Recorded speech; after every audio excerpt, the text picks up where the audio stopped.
Hello student, good morning to all of you. Welcome to your Dream Point classes.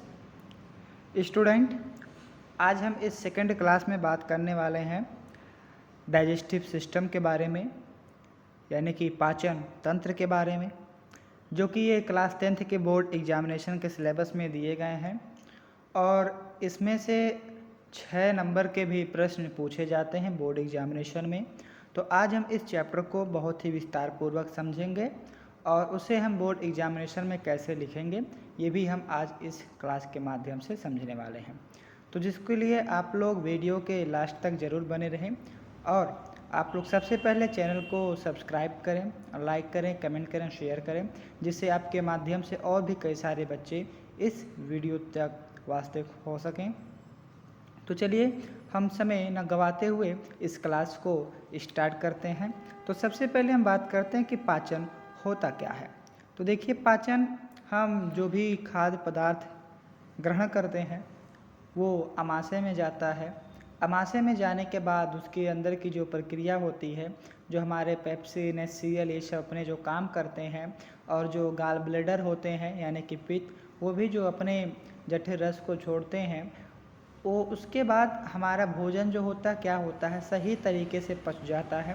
तो हम उस पूरी प्रक्रिया को समझेंगे और उसी पूरी प्रक्रिया को हम पाचन कहते हैं, जिसे हम लिख सकते हैं जटिल पोषक पदार्थों को जल अपघटन द्वारा सरल पोषक पदार्थों में बदलने की क्रिया को पाचन कहते हैं। ठीक है, और हमें कुछ इस प्रकार से फिगर बनाने होते हैं।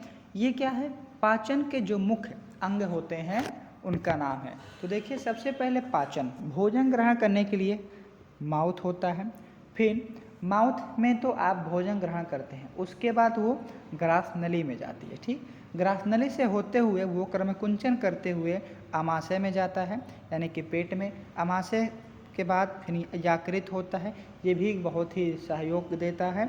उसके बाद ये लार्ज इंटेस्टाइन में भी अपने काम को करता है, फिर स्मॉल इंटेस्टाइन में भी काम करता है, उसके बाद ये मलाशय में जाता है। ठीक है, ये क्या है, सभी अंगों के नाम हैं, ये भी सिस्टमेटिक नहीं है, ये अंगों के नाम हैं। ये सभी अंग हमारे पाचन प्रक्रिया में सहयोग देते हैं। ठीक है, तो देख सकते हैं ये जो है हमारा एसोफेगस है, जिसे ग्रासनली कहते हैं, और ये मुख है, और ये आपका आमाशय है, और ये जो दिख रहा है एनस है, जिसे हम रेक्टम कहते हैं, मलाशय, और ये बीच वाला जो है ये स्मॉल इंटेस्टाइन है, और ये साइड वाला जो है ये लार्ज इंटेस्टाइन है, और ये क्या है, लीवर। ठीक है, और इसके अंदर कुछ इस प्रकार से एक होता है गाल ब्लैडर ग्रीन कलर का, और इस प्रकार से एक छोटा सा पैंक्रीज भी होता है। ये भी क्या करते हैं, हमारे शरीर को बहुत ही सहायता प्रदान करते हैं पाचन प्रक्रिया को पूर्ण करने के लिए। तो अब हम देखेंगे मानव में पाचन क्रिया कैसे होता है। ठीक है, तो कहा जा रहा है मनुष्य के पाचन तंत्र में एक लंबी आहार नालिका होती है जो 8 से 10 मीटर लंबा होता है। ये मुख से गुदा तक क्या होता है, कनेक्ट होता है, फैला होता है, और यही पाइप आमाशय से जुड़ा रहता है। आमाशय से ये छोटी आंत से जुड़ा रहता है, छोटी आंत फिर बड़ी आंत से जुड़ी होती है, और बड़ी आंत रेक्टम यानी कि गुदा से जुड़ा होता है। ठीक है, तो ये जो पाइप होता है ये मुख से गुदा तक फैली होती है, और इस आहार नाल के विभिन्न भागों में जो निम्न प्रकार की क्रिया होते हैं वो भोजन के पाचन को करते हैं, जिसमें सबसे पहले आता है मुख में पाचन। भाई, अब मुख में पाचन जो होता है, तो देखिए सबसे पहले हम भोजन को ग्रहण करते हैं, मुख में जाता है, तो दांतों के माध्यम से उसको हम क्या करते हैं, चबाते हैं, छोटे छोटे पार्ट में उसको हम क्या करते हैं, डिवाइड कर देते हैं। उसके बाद जीभों के द्वारा उस मुंह के अंदर एक लवण लार पैदा होता है। ठीक है, अब लार क्या करता है, भोजन में मिक्स हो जाता है, जिसे हम स्लाइवा कहते हैं, जिसके माध्यम से भोजन लचीला हो जाता है, शरकदार हो जाता है। फिर क्या होता है, जिसको हम कुछ इस प्रकार से ले सकते हैं, मुंह में दांत भोजन को छोटे छोटे कणों में तोड़ते हैं और जीहा लार की मदद से भोजन को अच्छी तरह मिलाती है एवं भोजन को लसलसा बनाती है, और यहाँ लार में उपस्थित जो एंजाइम लार और एमाइलेस या टाइलिन मंड का स्टार्च कड़ी को शर्करा में बदल देते हैं अथवा इनका पाचन करते हैं। तो इसको हम कुछ इस प्रकार से लिख सकते हैं। फिर अगला हम समझेंगे कि जो ग्रासिका है, ग्रासिका क्या काम करती है, ठीक है। तो ये जो ग्रासिका होता है ये आमाशय के भीतर ढकेलने में सहायता करती है भोजन को, ठीक है। भाई भोजन तो हम मुख में ले लिए, अब मुख से क्या होगा, ओसोफेगस के माध्यम से, यानी कि जो नालिका होता है फूड पाइप, उसके माध्यम से वो पेट में जाएगा, ठीक है। तो क्या करता है, उसे ढकेलने में ये बहुत सहायता करता है। अब जब भोजन को ढकेलता है पाइप से, तो पाइप क्या होता है, फूलता है पचता है, फूलता है पचता है, जिसे हम क्रमकुंचन कहते हैं, ठीक है। जैसे कुछ इस प्रकार से मान लेते हैं ये आपका पाइप है, ठीक है, ये आपका क्या है, पाइप, ओसोफेगस, ठीक है। फिर आपने भोजन किया तो भोजन यहाँ पे आया, ठीक है। यहाँ पे जब भोजन आएगा तो इतना साइड क्या होगा, ये पाइप फूल जाएगा, क्या होगा, फूल जाएगा। फिर अगर ये भोजन यहाँ पे आया तो यहाँ पच जाएगा, फिर यहाँ पे ये फूल जाएगा, ठीक है। कुछ इस प्रकार से, ठीक, इस प्रकार से क्या कहता है, वो फूलता है पचता है। तो इसी को हम कहते हैं क्रमकुंचन। इस प्रकार से क्या होता है, इसी को हम क्रमकुंचन कहते हैं, ठीक है। अब ये फूलता पचता क्यों है, क्योंकि अगर मान लीजिए पाइप सीधा है, पूरा गैपिंग है, आपने जैसे मुख में भोजन लिया, सीधे वो सट से सरक के क्या पता चला, गुदा से बाहर निकल गया, तो भाई पचा क्या। तो इसलिए क्या होता है, ये इस माध्यम से भोजन को धीरे धीरे वो आमाशय में ले जाता है, ठीक। तो जिसको हम कुछ इस प्रकार से लिखेंगे, यह भोजन को आमाशय के भीतर ढकेलने में सहायता करती है और ग्रासिका की पेशियों का क्रमवत फैलना एवं सिकुड़ना क्रमकुंचन कहलाता है। ग्रासिका में किसी भी प्रकार का पाचन नहीं होता, ठीक। फिर अगला आता है आमाशय में पाचन। अब देखिए पेट में पाचन कैसे होता है। ये जो पेट होता है एक जे आकार में होता है, ठीक है। किसके आकार में, जे आकार में, कुछ इस प्रकार से।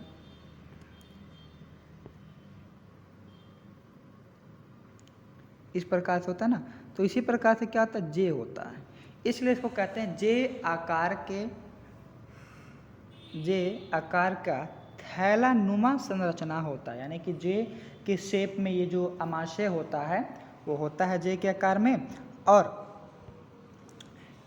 भोजन जो है आमाशय में प्रवेश करता है। आमाशय में प्रवेश करने के बाद उसके अंदर जो कुछ जठर ग्रंथियाँ होती हैं जो उत्तेजित होकर जठर रस को क्या करते हैं, अस्त्रावण करते हैं, ठीक है, यानी कि उसको और वो बनाते हैं। और जठर रस में 97.99% जल होता है, श्लेष में होता है, HCl तथा पेप्सिन एंजाइम होते हैं, ठीक है। ये सब क्या करते हैं, भोजन के अंदर जितने भी एनर्जी पदार्थ, प्रोटीन, विटामिन के चीज़ें होते हैं उन सभी को वो क्या करते हैं, अलग अलग कर देते हैं, ठीक।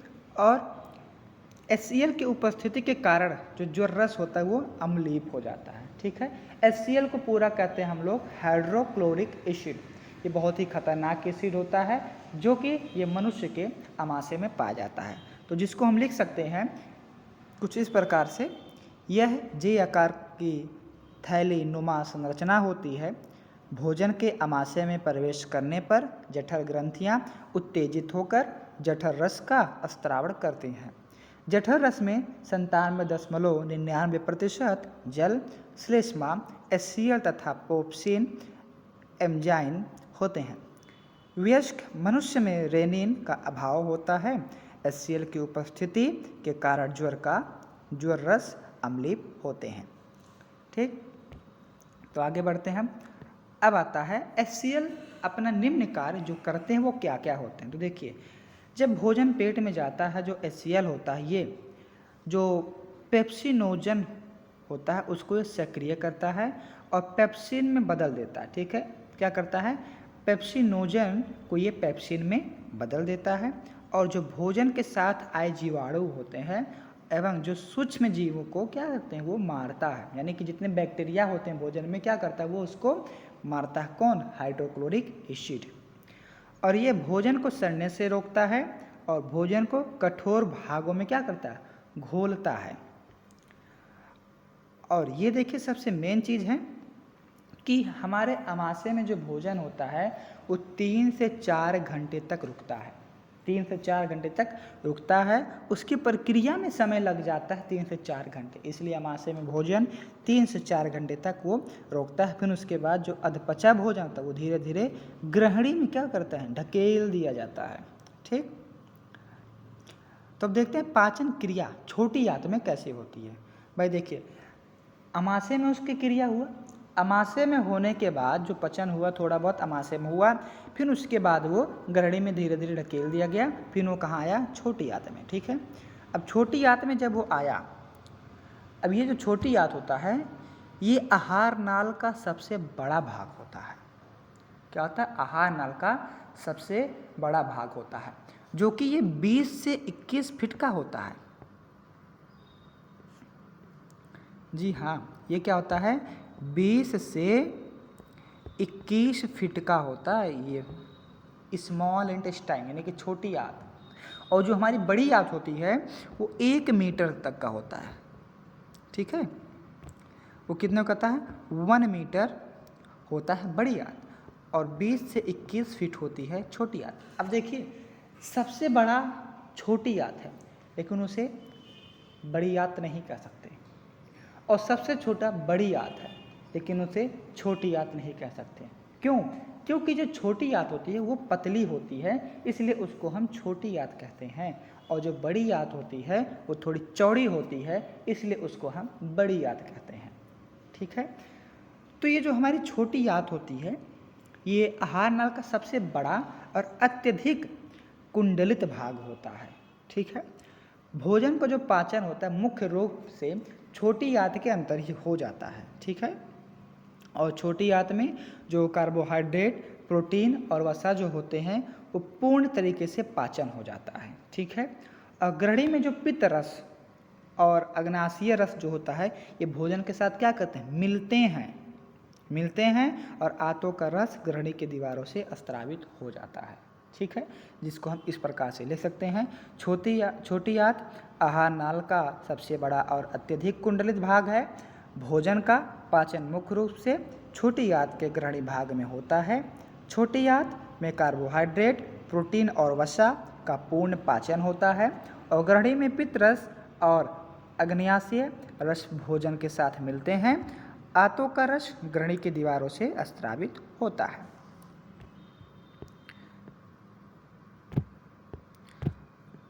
फिर नेक्स्ट आता है पित्त रस। देखिए, जो पित्त रस होता है वो क्या करता है, जो वसा होता है ना, वसा का वो इमल्सीकरण करता है। इमल्सीकरण का मतलब होता है वसा को छोटे छोटे बूंदों में क्या करना, तोड़ना। ठीक है, जिससे जो वसा का पाचन क्या होता है, आसान हो जाता है। अब भाई जब छोटे छोटे कण हो जाएंगे तो पचने में आसान हो जाएंगे। ठीक है, और ये क्या करता है, जो कायमा यानी कि भोजन की जो लगती होती है उसके वो अम्लता को क्या करता है, कम करके उसे क्षारीय बना देता है। ठीक है, और आंत के जो क्रमकुंचन गति को क्या करता है, वो बढ़ाता है। आंत में के जो क्रमकुंचन होता है यानी कि उसको ट्रांसफ़र करने का जो प्रक्रिया होता है, फूलना पचना पाइप को क्या करता है, वो बढ़ाता है। और पित्त जो लवण होता है वो कोलेस्ट्रॉल को घुलनशील बनाए रखता है। घुलनशील का मतलब यानी कि घोल देना, जैसे आप लोग क्या करते हैं, नमक और पानी में घोल बना, तो इसी प्रकार से क्या होता है, वो घुलनशील बनाए रखता है। और पित्त रस में कोई एंजाइम नहीं पाया जाता है। ठीक है, जिसको हम इस प्रकार से लिख सकते हैं, पित्त रस वसा का एम्लसीकरण करता है, जिससे वसा का पाचन आसान हो जाता है। यह कायमा भोजन की लुगदी की अम्लता को कम करके उसे क्षारीय बनाता है और आंत की क्रमकुंचन गति को बढ़ाता है। पित्त लवण कोलेस्ट्रॉल को घुलनशील बनाए रखते हैं। पित्त रस में कोई एंजाइम नहीं पाया जाता। तो हम अब आगे नेक्स्ट देखेंगे हमारी जो बड़ी आंत होती है वो क्या काम करता है। तो जो बड़ी आंत होती है वो अधिक चौड़ी होती है। ठीक है, क्या होता है, अधिक चौड़ी होती है, तथा छोटी आंत की तुलना में इसकी जो लंबाई होती है वो कम होती है। ठीक है, और बिना पचा हुआ जो भोजन होता है ये बड़ी आंत में भेज दिया जाता है, और यहाँ जो अधिसंग दीर्घ रोम इसमें उपस्थित होते हैं वो जल का अवशोषण कर लेते हैं, ठीक है। और जो शेष भोजन होता है वो बृहदांत्र में भेजू होते हैं, ठीक है, यानी कि भेज दिए जाते हैं, यानी कि बड़ी आंत में। और जो शेष पदार्थ वो गुदा द्वार क्या होता है, शरीर से बाहर मल के रूप में त्याग दिया जाता है। और इस क्रिया को क्या कहते हैं हम, बहिक्षेपण कहते हैं। क्या कहते हैं, बहिक्षेपण कहते हैं। तो इस प्रकार से हमारे शरीर में पूरे पाचन की प्रक्रिया होती है, ठीक है। तो आई थिंक आप लोगों को अच्छे से पाचन प्रक्रिया समझ में आ गए होंगे। तो इसी प्रकार से आप लोग इसका नोट से बना लीजिए और इसी तरीके से आप लोग लिखिएगा और पेपर में फिगर आप लोग ज़रूर बना के आइएगा। और पाचन ये हमेशा 6 नंबर के पूछे जाते हैं। तो इसी प्रकार से नेक्स्ट टॉपिक के लिए आप लोग चैनल में जुड़े रहें। जल्द ही आपको नेक्स्ट क्लास में जो आपका श्वसन का चैप्टर है, श्वसन और ब्लड यानी कि जो आपके रक्त के जो चैप्टर हैं उसको और उत्सर्जन के भाग को भी जल्दी आप तक पहुंचा दिया जाएगा। अगर किसी भी विद्यार्थी को नोट्स की आवश्यकता है तो आप को नोट्स प्रोवाइड करा दिए जाएंगे। आप लोग कमेंट में अपना व्हाट्सएप नंबर शेयर कर सकते हैं, अन्यथा आप लोग पर्सनल नंबर पे भी हाई लिखकर एसएमएस कर सकते हैं अपने नाम के साथ और क्लास के साथ। तो प्लीज़ चैनल को लाइक करें, सब्सक्राइब करें एंड शेयर करें। Thank you very much. फिर मिलते हैं अगले क्लास में।